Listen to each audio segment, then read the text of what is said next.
বন্ধু, আমি চলে এসেছি একটা অতি সহজ রান্না নিয়ে, কিন্তু খুব ভালো লাগে। আমি আজকে রান্না করে আপনাদেরকে দেখাচ্ছি। তা দেখুন, এখানে সর্ষের তেল নিয়েছি, একটা তেজপাতাও দিয়ে দিলাম, আর একটা শুকনো লঙ্কা, আচ্ছা সঙ্গে একটু পাঁচফোড়ন দিয়ে দিলাম। এবার এগুলোকে ভালো করে আমি সব ভেজে নেব।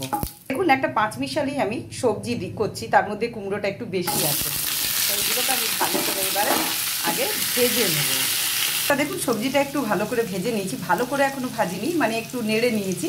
এবারে পুঁই শাক পাতাগুলোকে আমি কেটে দিয়ে রেখেছিলাম, সেগুলোও দেবো। এইবারে আমি এটার মধ্যে নুন আর শুকনো লঙ্কার গুঁড়ো দেবো। তা দেখুন, এইবারে আমি পরিমাণ মতো নুন দেবো, আর দিয়ে দিলাম একটু হলুদ গুঁড়ো। এটা কিন্তু কোনো মশলা দেবো না, শুধু ভাজা ভাজা হবে। আর দিলাম অবশ্যই একটু লঙ্কার গুঁড়ো।